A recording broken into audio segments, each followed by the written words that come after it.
In this video we have 10 tips for you that you need to know when you're moving to Paris from abroad.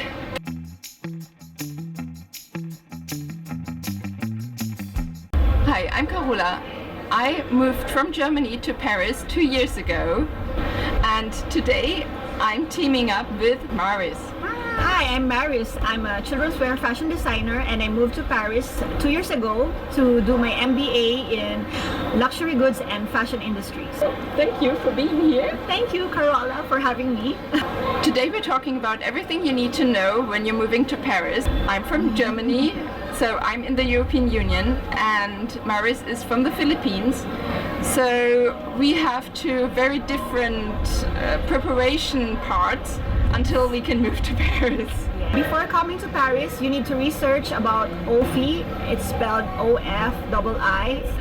The permit that we have to go there within 3 months upon arriving in Paris to register ourselves as a student, and this is also the office that will give us our carte de séjour. So from the Philippines, we could either have, for student visa, we could have the long-term visa or the short-term student visa. So it depends on your studies.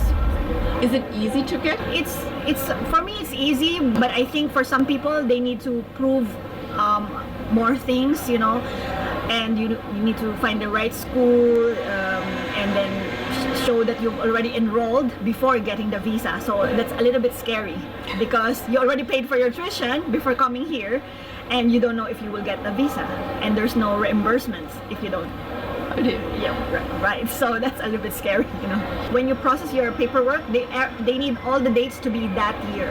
So if your house rent, everything, even if you did it the year before, you need to have another paper that says it's valid till this year, you know.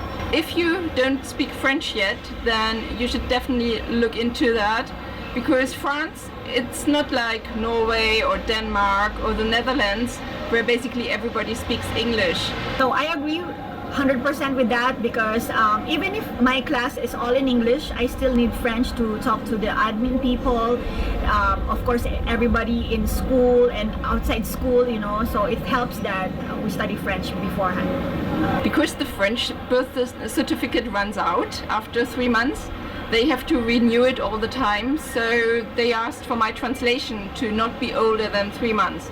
So actually I had my birth certificate only translated shortly before I really came to France, and because I needed it for my job contract. And it must be translated by a French authorized translator. It's not just anybody, you know, so it should be one of those certified translators. For me, I wish I bought a lot of the basics that I need from my home country. So I suggest that you get basic things from your home country, like medicine, maybe a recipe, I don't know, spices, and I don't know, for me, bed sheet. I think it's much cheaper back home than compared to Paris, and of course if you're on a student budget, everything counts, you know.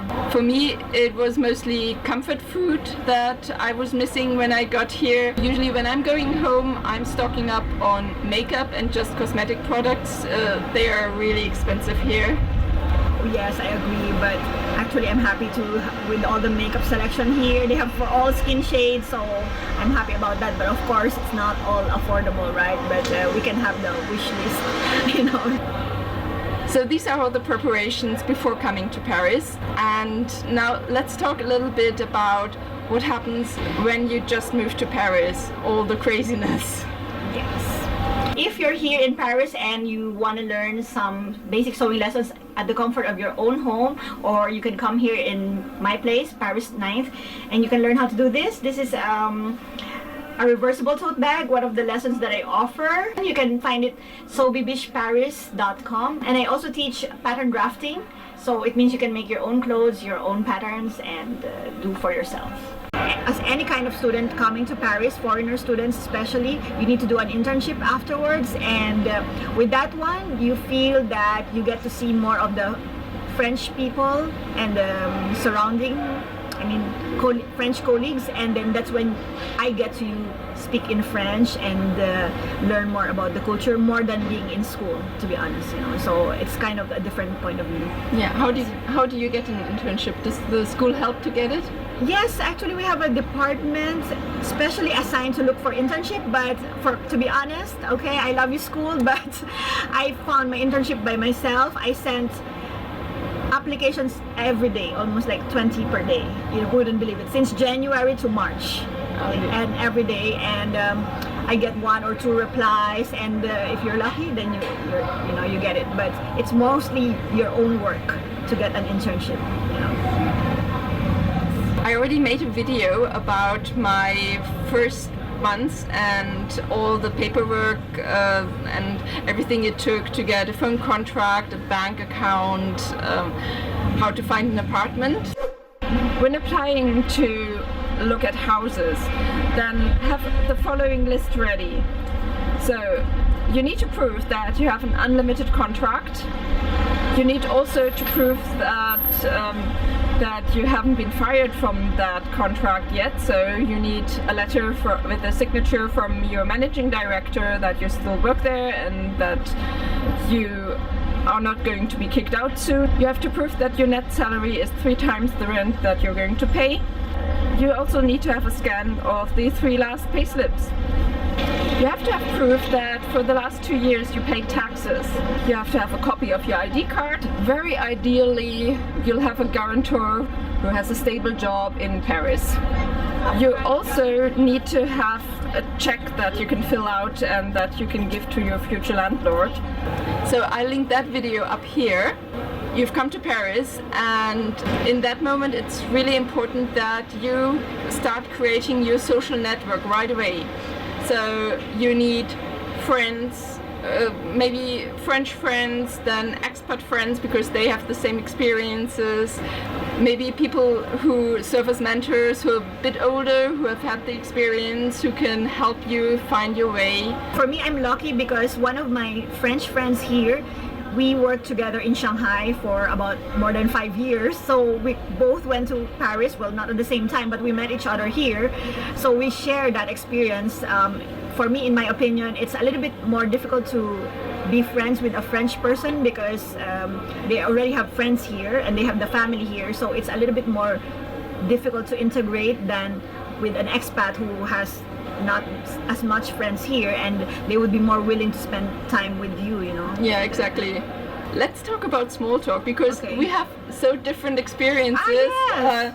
I'm German, so for me, coming to Paris, I feel like people are so much more open and friendly and start talking to you so much more often than, for example, in Frankfurt, where I lived 9 years. I think your experience is quite different from that. Yes.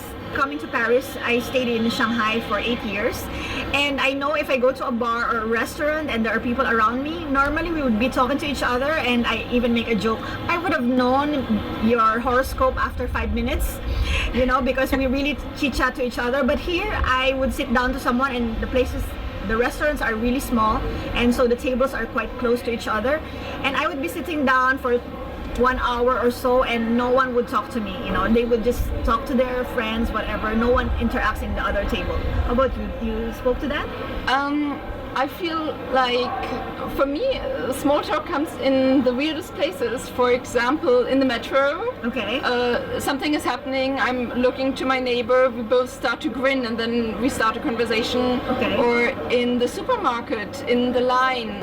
And several times, somehow something happened and I started a conversation, or they started a conversation with me in the supermarket, and this is something that never happens in Germany. In Germany, if someone starts small talk, it's usually a weird thing, and they probably want something, so people are suspicious.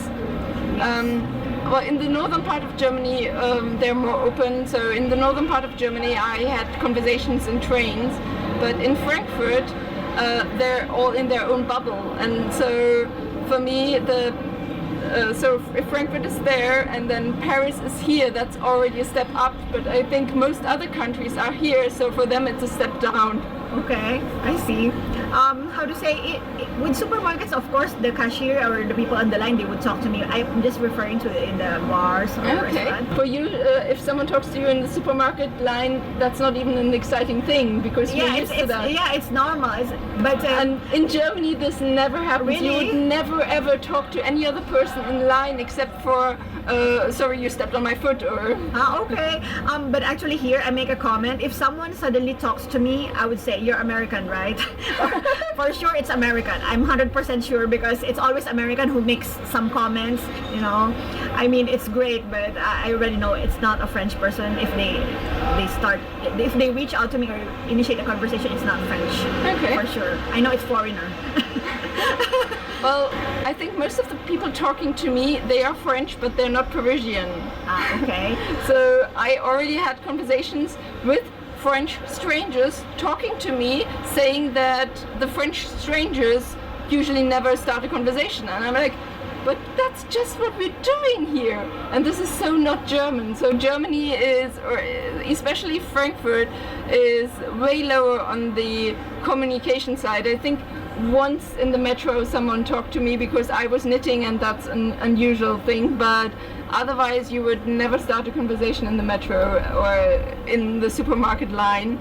So for me, Paris is a much nicer, much more open place. Okay. Well, in Philippines, we would all talk to you. No problem, nothing. You can approach anyone. They would talk to you. Where are you from? You know, and what city? So my other advice would be to be open-minded, especially in France, because as we know, it's another country different from yours, which is quite normal. So everything will be different, everything will be slow. I keep hearing a lot of expats say it's France like this, as if like if you go to their country it will be the same. You know, I feel like you should just accept it and enjoy it being here. It would make your life easier in France, you know.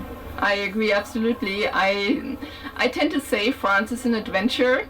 And if you're on an adventure, you don't expect luxury. You're happy with what you have. So even if you have maybe a small apartment and it's not perfect, it's an adventure. And I also feel a lot of people have this weird understanding that Paris is this movie-like dream, and then they come here and it's just a normal city, and then they're disappointed. But no, don't come here with the expectation that everything will be perfect. Then you're not disappointed, and then you can actually enjoy your experience. Yes, and to be honest, I never met anyone who think twice about helping me translate or explaining to me anything. So I think I don't know how the others did, but for me, everyone that I asked, can you help me? I don't understand this, I don't know this point of view or something like that, or this letter or something. Everyone helped me so far in the 2 years that I've been here. So I've been quite happy. So I think maybe we just appreciate what good happened, you know, when we are here. So that's my advice. Yes. Yes. I hope that video was helpful. Thank you from Maris for joining me. Yes. Thank you, Carola, for having me here. Yes. If you like that video, I do a lot of videos about exploring Paris and expat advice. And please comment down below what you liked, or if you have any questions to either of us. See you next time. Bye. Bye. Au revoir. Au revoir. Yes.